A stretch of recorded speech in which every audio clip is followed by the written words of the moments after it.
general topic that we'll be discussing is the category of exfoliation. This is kind of a big topic, a lot to touch on here, so fair warning on that. There's a lot of layers to it, and as I always like to say, the devil is in the details. So, exfoliation. As previously discussed, our skin is always actively involved in the process of elimination, which is done a lot through the shedding of skin cells. And this is also just part of its natural exfoliation process. And so you always want to support really healthy exfoliation, but what that means can be interpreted very differently. So like pretty much any other topic in skincare, when you mention the word exfoliation or hear about exfoliation, there's going to be such a variety of responses and recommendations. I mean, if you go to the store because you're like, hey, I need an exfoliator, there's going to be quite a smattering of different things available. So it's definitely probably one of the more confusing and just like inundated and overwhelming topics to jump into. So I would divide exfoliators into two, like just very general categories. You've got your manual exfoliators and non-manual exfoliators. Now there are a variety of subcategories that could fall underneath each of those headings, but just to keep it very simple, I think manual versus non-manual is the two themes. So manual exfoliators are going to be products that exfoliate based on how you would manipulate the product over the surface of your skin. And something about that motion, movement, and manipulation is what is going to force the removal of those most superficial skin cells.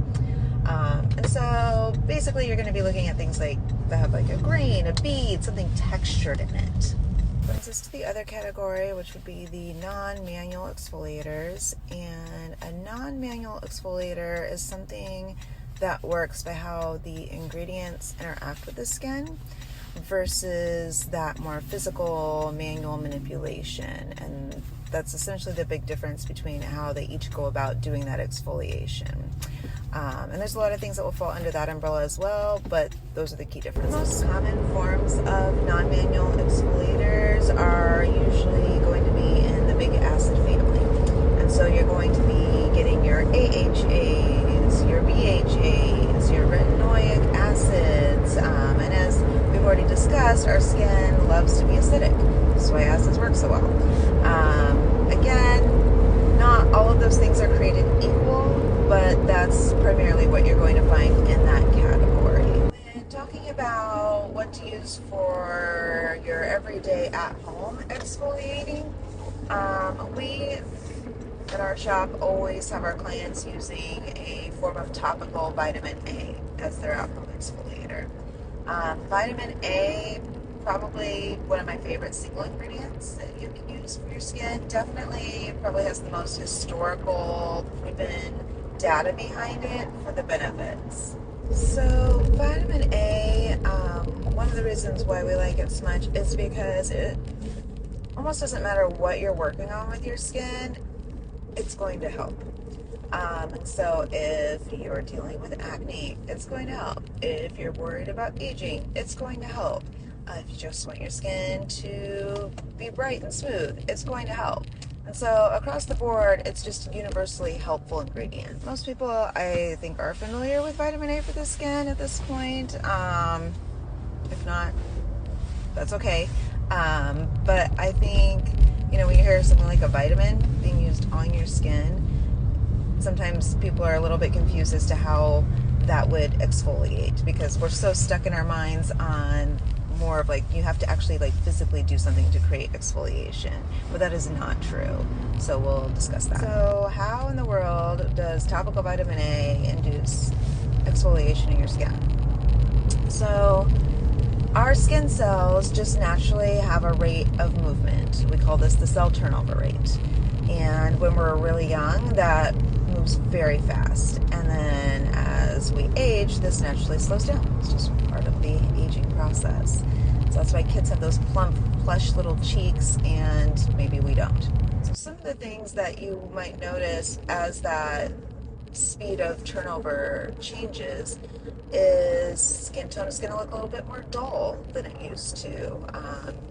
Your texture might not be as soft or smooth as you want it to be.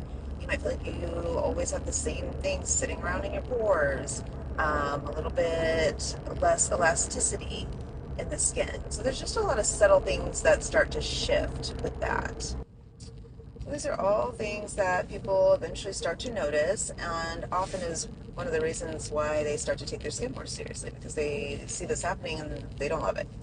And all of that is completely unacceptable, by the way, on my watch. And so what we have to do is we have to somehow make those skin cells move at that faster rate again, right? And so we have to kind of reverse that process. And that's where vitamin A really shines. So when you're 20 years old, your cell turnover rate usually takes 20 days. And when you're 45, that same process takes 40 days. Clearly, there's going to be changes happening between a 20-day turnover rate and a 40-day turnover rate. And they're not going to be changes we like. It's going to be all those things we previously mentioned. And so vitamin A has the ability to come in and change that. It's going to make your skin cells work harder, move faster. Because the natural process is for things to slow down as we age, and there's a whole laundry list of reasons why that happens, which we will eventually discuss as well. So I always think of them turning into like little couch potato cells. You know, they're getting just kind of lazy, getting a little pooch. You know, they got their feet up on the table, they've got like potato chips around them. They're just not willing to get up and go without a lot of prompting. You use a topical vitamin A, because vitamin A forces faster movement of cells, it just doesn't allow that to happen. And so I always think of vitamin A as like a really mean personal trainer. I don't know why in my head this is like some really stereotypical like old gym coach with like too short of shorts on and a whistle around his neck, and he's like blowing it. He's like, come on everybody, get up, move, move, move, you know. And so it's going to make those cells move no matter what. Now, if your cells haven't been moving very quickly for quite some time, they are going to be groaning. They're going to be like, oh, but we don't want to. It's so hard. You know, so there's going to be a little bit of that acclimation and pushback. But because vitamin A does not give up and it doesn't take no for an answer, it's going to stick with it until that is happening. Thank goodness.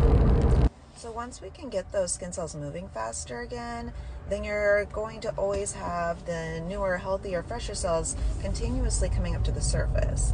And what that translates into is a brighter skin tone, smoother texture, less gunk in your skin, even improvements in elasticity, because the older cells were weaker and couldn't hold things together as nice and as strong as those fresh new ones can.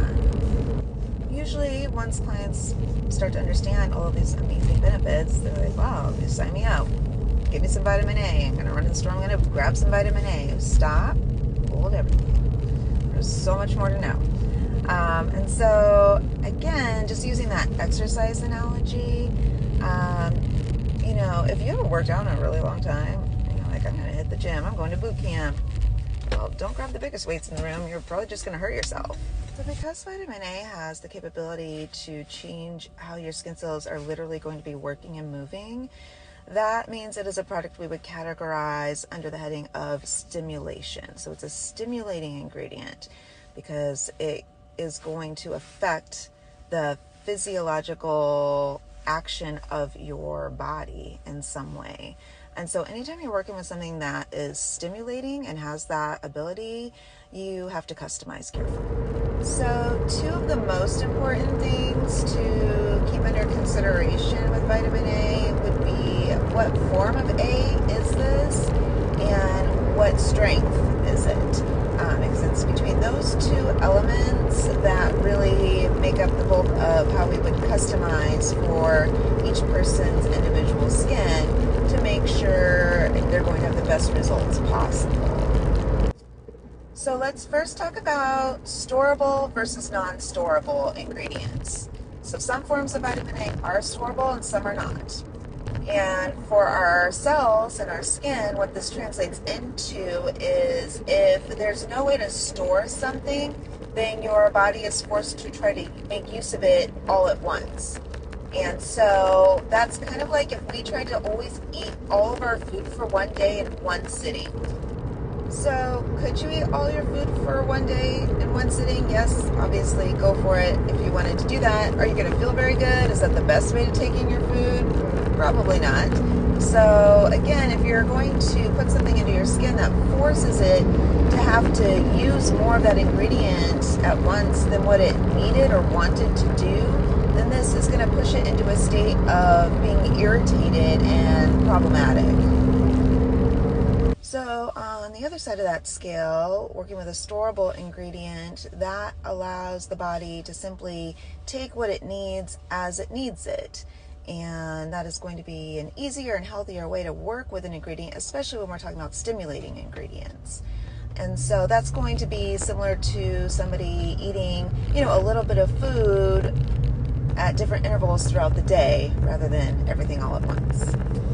So one of the most commonly used and heard of forms of vitamin A would be retin A or tretinoin. And this is a non-storable form of vitamin A, and that's why people often run into so much trouble with it, right? I can't tell you how many people I've worked with when they come in and they hear anything about vitamin A, they're like, oh my gosh, I cannot use that. Oh, my skin does not like that. That was really harsh for me. And that's happening because, again, what vitamin A is essentially doing is it's trying to speed up the rate of movement of your skin cells. It's making them run a lot faster than they probably are used to and probably want to, right?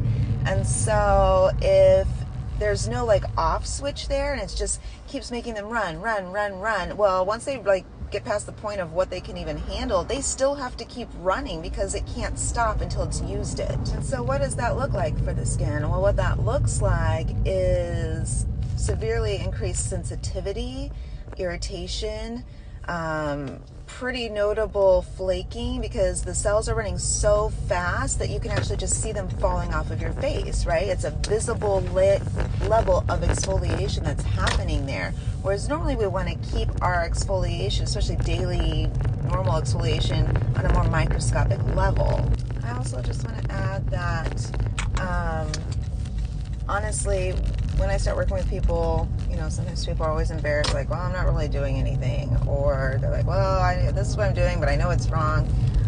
Honestly, I almost prefer when people aren't doing anything for exfoliation versus using the wrong things, doing it in the wrong way, because there is so much more potential for harm when you're working with something that's stimulating action in your skin. So, quick recap. So far, we've talked about cleansing, we've talked about toning, we just talked about exfoliation quite a bit. So probably the only other thing that everybody, just doesn't really matter who you are, doesn't matter what kind of skin you have, needs to be utilizing would be the topic of sunscreen. Sun protection is also a little bit complicated, and there will be some details to kind of have to get into there as well. So we'll start that.